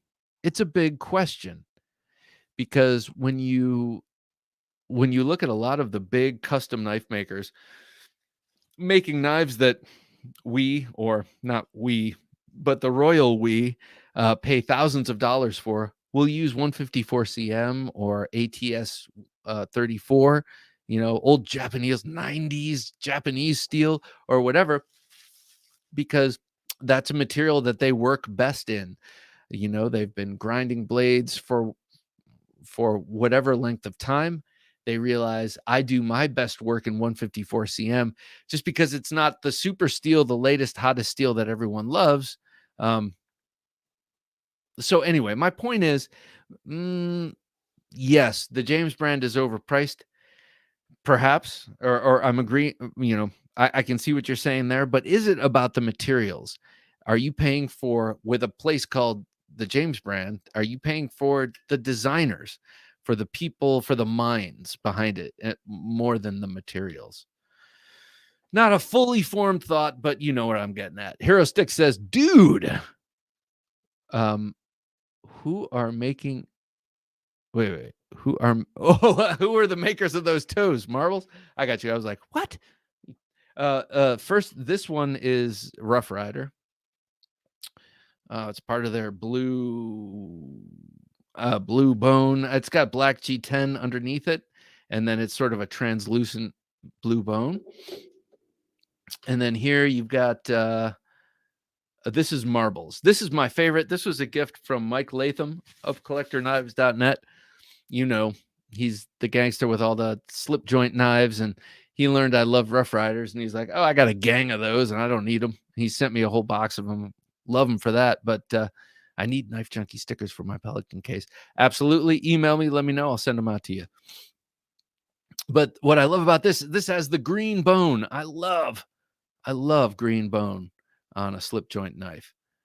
This Marbles knife is really good. I don't have too many Marbles knives. Like, I guess I have two, this and this. These two are Marbles. That's Rough Rider. And I got them. They're very inexpensive, and it's 440A steel, but I got them because I didn't have any in this pattern. I really like it. Well, this one I didn't get. This one was a gift. Whoops. But these two I bought for that purpose, just to have, let's see. Ior. Well, welcome. I'm not sure if I'm pronouncing your name right, but it's good to have you here. Nonetheless, the Rough Rider Marlin is a great platform for trying out scrimshaw. Yes, cheap and good enough bone in the handle. That's interesting. I have heard that. Who was it? Maybe Patty from or Stephen from Patty's Potato Peelers. Maybe that's him who has mentioned that. But these smooth white bone knives are frequently the most coveted, or smooth white bone is frequently the most coveted cover material for many collectors of slip joint knives. And it also just so happens that some people like to practice scrimshaw on them. And I'm trying to remember who the hell just mentioned it to me. But yeah, look at that. I mean, it's a very even surface, and it's also very evenly colored. It's really nice. Kevin Moore says, got me the Knife Junkie t-shirt in the other day. Sweet. Awesome. Kevin Moore. Thank you. That's awesome. I'm going to get a couple of sweatshirts for my daughters, because now they're wearing sweatshirts, hoodies, and they put them on. Well, the older one puts it on. Just kind of, so if she's going to be sullen in a hoodie, it's going to be a Knife Junkie hoodie. Hero Sticks says, and you're spot on for use. Yeah, the Marlin Spikes pokes into and pulls out knots that are problematic. Yeah, and you know what? What's interesting is that they come to such, this one anyway, comes to such an acute yet robust point. You can use this for 550 paracord. A Blade Hobby says, I want to add a slip joint to my collection. I really like clip point blade profiles. What model do you recommend? Okay. So Blade Hobby, if this is your first slip joint, I'm going way off the cuff here. All right. If it's your first slip joint, you don't want to pay GEC money first time out, first of all, because it'll be a lot of money, because you'll most likely have to get it off the secondary market. So for now, you don't need a GEC. Here's what I recommend. And this is straight off the cuff. Okay. So case knives, I have noticed, a lot of people don't like case knives, but they pay special attention to their CV steel bladed knives. And CV is chrome vanadium. It's their 1095 basically. So most of the case knives come in stainless steel, true sharp stainless steel. That's their proprietary stainless steel. A lot of people think it's like 440A. But if you go to the yellow Delrin models, and they have a couple of other models that you can tell by the covers, but just search case CV. Here's what you want to get. You want to get a single bladed sow belly trapper, single bladed sow belly trapper in the CV steel. And I'll tell you why. I think that those clip point blades that they feature on that particular knife are the most beautiful clip points that Case Knives makes. I think that Case Knife does an excellent job with their CV steels. Now, it's not a super steel, of course. It's a 1095, but they take a nice patina, and they really take a very nice edge. You can polish it. It'll stay sharp reasonably long. I mean, and it's not going to totally destroy the bank. Now, if you get that knife and you like it, then I would say go to collectorknives.net and get their Fox Knives version of that. It's going to cost you more money, but it's going to be worth it, because it's an M390 steel. You'll never have to sharpen it, really. Actually, comes in a couple of different cover materials, but it has that same sow belly shape. That's a curved shape. It's like this. It's kind of like that. Just a great knife. This is a double bladed version of it, basically. And so check that out. That's my recommendation. Hero Sticks, or one other thing real quick, or just get yourself a Case swayback jack in CV steel also. This is it's smaller, and it's a great fifth pocket knife, and it's in 1095. Hero Stick says Redstone was $89. Yeah, that's not bad at all. That's not bad at all. I heard CPM S110V says, I met a police officer that had an old GT Knives Auto in ATS 34. I've never seen that steel in the wild until then. Pretty rad. Yeah, ATS 34. I never had anything in ATS 34 when I was aware of that steel. It was on expensive knives like Benchmades and knives that I was barely aware of in the mid to late 90s. Mr. Dela Cruz 559, good to have you here, sir. You have got to try a Baron from David at Jaeger Blades. Oh, okay. Phenomenal folders. My 10V Baron has to be one of my favorite all-time modern folders. I've been eyeing that up. I think, yeah. Oh, I agree. I need one, and I love the look of that, the profile of that blade. Kevin Moore, I use a spike to work on my personal lanyards and other projects. Not a Marlin, just a paracord spike. All right, spikes and picks. Who among us does not like spikes and picks? Love them. I know that Jim does. He has a collection. Our gangster producer has a collection of ice picks. I love that. I'm like, you might not be Sicilian, but you can be Sicilian, honorary. Chicken Snake, and I can say that. Okay. Chicken Snake says Emerson Sachs is my workhorse. Love my Emerson Sachs. And when I work horses, I carry a case equestrian because I always forget my hoof pick. How cool is that? So Chicken Snake, we have right close to where I work, there's this big garden center. And obviously the guy who owns it likes case knives because they have a case knives case there. And every once in a while at lunchtime, I'll go over there just because I'm like, maybe I'll buy a knife. And I go over there. It's the only good knives around where I live because I live in domesticated area here. And they have that. They have the trapper with the hoof pick on it. And I'm so close to buying it. And I really have zero application for it, but it just seems like a cool thing to have. So it's cool to hear that you're out there and that you're using it for its intended purpose. Hero Stick says Smoky Mountain Knife Works has an exclusive Rough Rider blue denim micarta elephant toe available. I think I'm going to try it. Hero Sticks, I think it's a moral imperative. I think any man that would do less is less than a man, Hero. You jump on that. By the way, they do really nice micarta, denim micarta. Here's one. This is a moose. I think this is a moose. Rough Rider. Moose, this is in their carbon steel, has yet to patina, but a very, very nice denim micarta, polished. And by the way, just beautiful blades. Very, very nice clip point blade on an excellent spring. But what I want to show you is how cool this damn spade blade is. Look at that spade blade. Look at that angle. This looks like a Filipino sword. This looks like a little Filipino sword in hand. If you don't believe me, just look over my shoulder. Looks just like this knife here. Taliban. Beacon says people can trash talk Sebenzas all day for soft heat treats, bad thumb studs in action. As far as a solid worker, I think the CRK teach dude.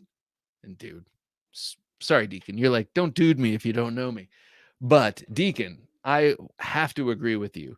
Anyone who dishes on Chris Reeve knives at this point is just envious. They just want what Chris Reeve has. I mean, they've had plenty of time being excellent to dial it in to be even more excellent. So, I mean, that's not to say that that's not to say that you can criticize them in other ways and say they should make more designs, they should take more chances, whatever. They have perfected a number of designs. And by perfected, I mean perfected. You're not going to get the Sebenza 21 any better. You're not going to get the Umnumzan any better. Any better isn't that much better. They're so good. I don't know. I'm not being a fanboy because I'm not. Kershaw Culpepper is like $25, Blade Hobby. Yeah. Ordinarily I have it right here, but it must be somewhere else. But that Culpepper is awesome. It's a big Barlow. And man, they did a great job. Todd Carr says, doesn't Rough Rider do carbon steel along with D2 blades now? So the D2 blades, Todd, I'm so sorry I keep belching. The D2 blades are on their Rough Rider reserve knives. The carbon steel, they just have a couple of lines, kind of like Case. The majority of their knives are in stainless steel, but they have a few lines that they do exclusively in high carbon, and one of them happens to be this really nice blue denim micarta. So D-Bass says, I know what you're saying, Bob, and agree. When I said materials, I meant the whole package, the design, the steel, the handle material, the hardware, country of origin. Yeah, no doubt. I mean, yeah, yeah. All of these things play a factor. And all of these things, let me put it this way. All of these things layer on the guilt when you buy something. All right, let's be honest about it. And well, for me, I do experience guilt sometimes when I buy these things because these are luxury items, and I'm not, taking food out of my child's mouth or anything like that, or making it so we can't pay for school or mortgage or stuff like that. But they are luxury items, and so sometimes I do feel that guilt. And so if I and then Grandma Tignarelli's voice rings in my, buy the best you can afford. And this is coming from a woman who lived through the Depression. She was not an infrugal woman. And so I just start to think like, well, then I should, if I'm spending this money, I should get the top materials I can get for this money. So if it doesn't have M390, it's a wash. And I also think that that's wrong thinking too. And I'm just trying to figure that out. GEC is coming out with a sow belly. Oh, I don't need to know that. I don't need to know that, Professor EDC. Now that's another $125 I have to spend. Dion Page, good to have you here, Dion. How's it going, sir? Todd Carr, for upcoming slip joints and premium materials, check out Jack Wolf Knives. He has some beautiful ones coming out in the new year. Yes, he does indeed. We're talking about Ben Belkin. He's got, 6 or 7 really outstanding slip joint designs that he has already had prototyped by Riat in 3 different handle covers, and he brought them around to the different blade shows. I saw them at Blade Show in Atlanta in June, and man, they are incredible. I know that he's got to deal, like everyone else, with the Riat production schedule, and it is not light. So, there will be some time before we get them, but I also know he's got some other exciting things going on. So, Ben is a rising star. Let's put it that way in the slip joint game. D-Bass says the AD10 is really nice, Bob. I need me one. D-Bass, I cannot disagree. Kraken Tactical. Kraken, how you doing, man? This guy makes some really, really, really cool tactical fixed blade knives. Follow him on Instagram, Kraken Tactical. I always love looking at what you have brewing up. He says, how you doing? We're doing great. Red says, ATS 34 on my Buck Strider Tirani. Cool. Very nice. Wait, Tirani, is that a karambit? I know Buck Strider did like kind of a, their version of this, but did they do something? Was there a Buck Strider Tirani that was like a karambit? Because I know Tirani is a Filipino martial arts instructor, I think, on the Edge 72. This is fun. Do you do this every Thursday? Yes, indeed. Actually, we do this every Thursday night at 10 p.m. Eastern Standard Time, and we go to about midnight. So right about now, actually, is when we start to segue into the knife fight. Hollywood Tactical says ATS 34 was the Japanese version of 154 CM, and that's why you see it on a lot of older custom knives, and then now you see a lot of 154 because it's so nice to work with, and it's such a great steel to actually have and use. That's true. I trash on CRK, but it's only because I really want one. It's worth it. I mean, yeah, if you're gonna spend that kind of money on any folding knife, getting a Chris Reeve knife is worth the money. Dino N, good to have you, Dean. Dino N. Sorry. What do you think about Jack Wolf knives still in the game? Oh, yeah. Still in the game. I do know that, like I said, Jack Wolf, he's had to deal with Riat production schedules. I know he's been doing a lot of consulting. Maybe I can't talk about this. I don't know. He's been doing a lot of consulting with a major American custom brand that is expanding into the OEM realm, and he has been helping them refine their slip joint knives. Ben is. So yeah, Jack Wolf knives most definitely are on the way. It's just everything is delayed these days, so he's swimming in the same waters. But since he hasn't already done a successful production run, I'm sure he's just got to wait in line. Hollywood Tactical says CRKT Ruger Heavy. Oh, going heavy is a good user and budget, so no worries. Yeah, and designed by Bill Harsey. Man, anything he touches to me is just gorgeous. Sean M, the Buck 110 is a classic workhorse. Indeed, it is. And yeah, even though it's not a super steel, oddly enough, it cuts. James Moore, I can't believe a Chris Reeve knives would be a good worker. I mean, come on. You know what Sebenza means, right? Yeah, Sebenza means worker or work. I don't plan on ever owning one. Sorry, Bob. Since at those prices, I like other things better. James, we need to get you a Chris Reeve knives Tanto. I think in that case, you would see the light on those two topics. Of course, I'm joking. James Moore is a very cultivated knife collector. He's got a wicked collection, but he is always what do I want to say? Uh, checking my position, uh, double checking my position. But yeah, Tantos are still sweet. I still believe it.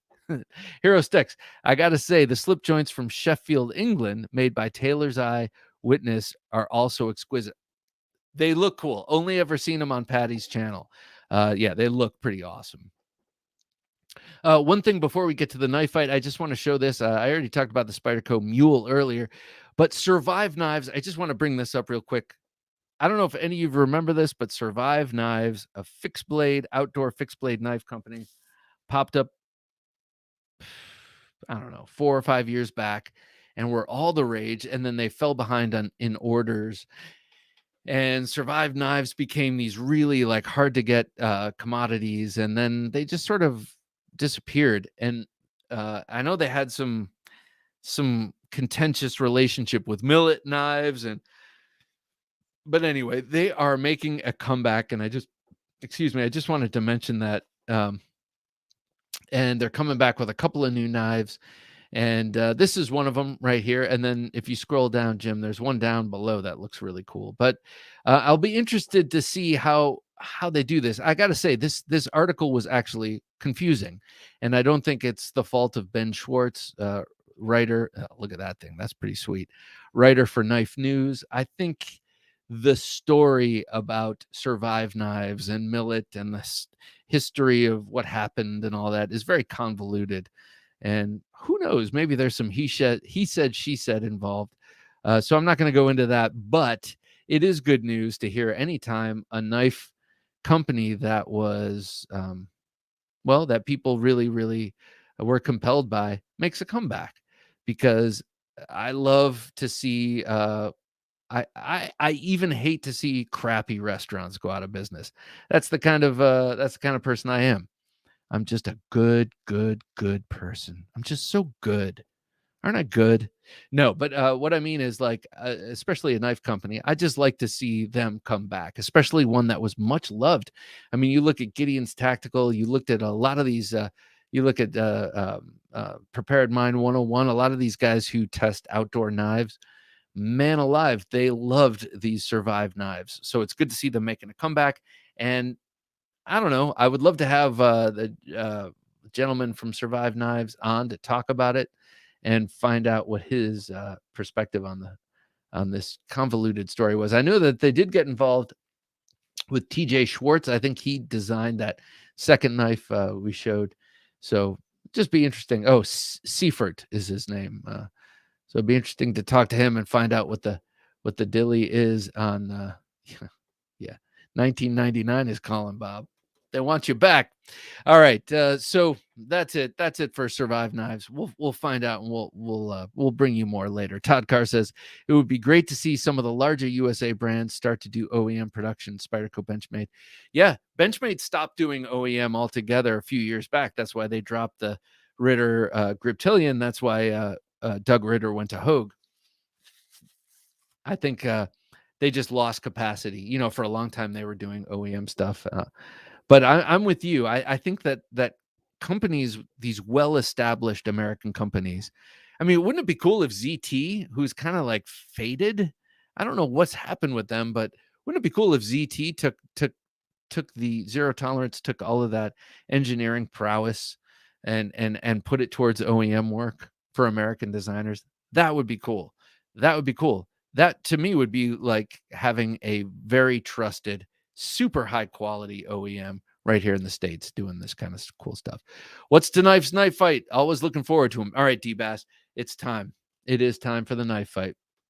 So tonight, since we were talking about work knives, we're going to talk about the classic work knife versus the modern classic. So it's the Buck 110 versus the Benchmade Griptilian. And you say, Bob, I get the Buck 110, but why the Benchmade Griptilian? And I'll say this. In my experience, anecdotally, Benchmades are the knife that non-knife people who are kind of involved in knives think are the greatest. Like all the police officers I know a bunch of them through work, and law type people, emergency management people, that kind of thing. They all have Benchmades in their pockets. Let's be honest. And they all think that Benchmades are the absolute shit. And since the Griptilian is kind of their most well-rounded entry level knife, I chose that to go against the 110. I think you get it. Dion says, I put a screaming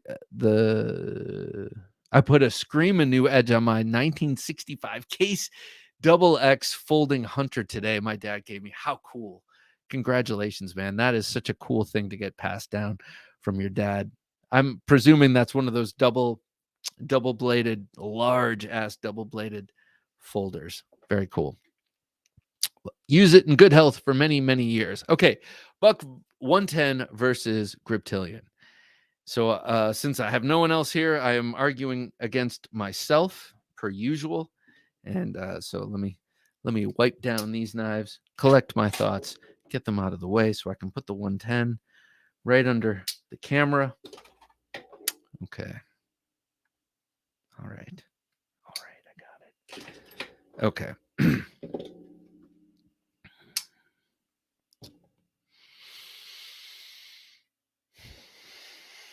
Okay. The Buck 110 has long been the go-to knife for folding locking knives. Now, when I say go-to, I mean the epitome. This has long been the epitome of a locking knife. Until recently, this Buck 110 with its hollow ground clip point blade, 3.75 inches, it's only 420 HC, and it's heavy wooden handle with brass bolsters and liners and this lockback. This was Redneck Tactical for years, to quote Rob Bixby. This was the knife that was a tactical knife. It was a work knife. It was a fishing knife. It was a hunting and camping knife. This was a do-all knife. And then at some point, culture got more and more frivolous and decided it needed more from its cutting tools. And it expanded and created new locks and new steels and new high-tech materials to cover up the fact that they were doing nothing new for cutting. This is the perfect cutter. It fits the hand nicely. It is weighted in the hand nicely. It has a very sharp blade. It is hollow ground, which means you can sharpen it until as the day. You can sharpen it indefinitely and have a cutting edge until you get up to about mid blade. So this knife has longevity. This knife has classic natural materials. And this knife, quite simply, cuts and cuts beautifully. No bells, no whistles. The future is now, old man. Thank you, Caleb. That was perfectly timed. All right. So the Buck 110, a classic cutter. Do we need more? No. Do we want more? Sure. That's just how we are. All right. Second, the Griptilian. In this case, the Ritter Hogue. because I don't have a Benchmade Griptilian. We here in the pro Benchmade Griptilian camp recognize the legacy that is the Buck 110. We stand on the shoulders of giants. This Benchmade Griptilian, or in this case, the Ritter Hogue RSK Mark I, could not exist if the Buck 110 did not exist. We fully acknowledge this. But like all generations that must shed the generation that came before them to truly take flight and become their own version of greatness, the Benchmade Griptilian has taken the reins for the next generation and for the modern era. This does not mean that there is no place left for the Buck 110. It just means that in younger pockets, this is what belongs. It is lighter. It is quicker to deploy. It is quicker to put away. It keeps its edge longer. It has a superior steel. It has a lighter handle material, and it has a pocket clip. It is not a boat anchor in the bottom of your pocket, nor is it a weight hanging off your belt. It is the modern folder with the perfect lock.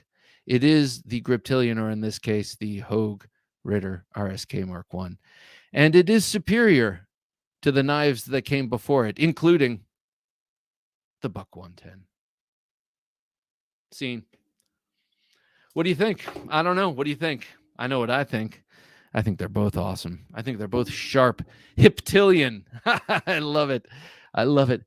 The Hiptilian is great because it fits my skinny jeans, but this makes it look like I have something big and bulky down in my pocket, and I just don't. No, in all honesty, I really don't like this in my pocket. It does this, and then I have a 2x4 crosswise on my thigh, and I can't stand two of those. I mean, you know what I mean? You know what I mean, Peter. So yeah, I just think that the 110 is a great knife, and it has a style that will never go out of style. But I think the Griptilian might be taking it into the future.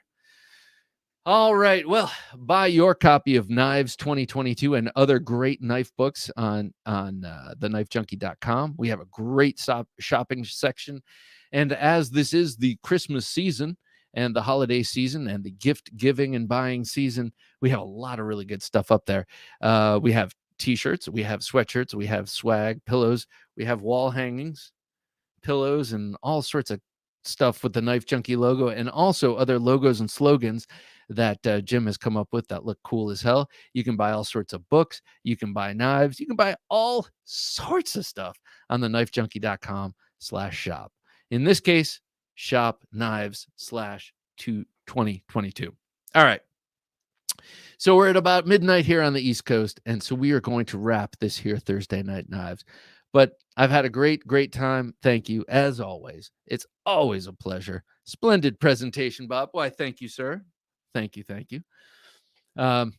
Be sure to like, subscribe, leave comments, do all that stuff. All those little tiny acts help us out in the aggregate, so it's greatly appreciated. Check us out on Sunday for a great interview. We have Steve Ryan, a legend of the tactical folding knife world, and man, what a character. Great guy. We had a great conversation and a lot of good extra conversation too for you patrons. Bob, the mayor of Knifeville. Oh, the mayor of Knifeville. I like that. Kind of Whoville, but sharper. So yeah, check that out. And of course, next Wednesday, midweek supplemental. I'm also going to be pumping out some more close-up videos of some of the knives that come across my desk. Thanks for the fun. Thank you, sir. No lip service. This show is the highlight of my week. Well, thank you, Hero. I appreciate that, man. It's the highlight of my week as well. I do appreciate it. Thank you, guys. Thank you, everyone, one and all. D-Bass, Sean M., Mike Morgan, Michael Dion. Hit that like button, people. Todd Carr, great to have you here. As always, Byron, always a pleasure, sir. Scott N., good night, sir. And we will see you all here next week. So for Jim, working his magic behind the switcher, my buddy, thank you, sir. And thank you, one and all, for watching. Have a good one. We'll see you here next time. And be sure that no matter what happens, don't take dull for an answer.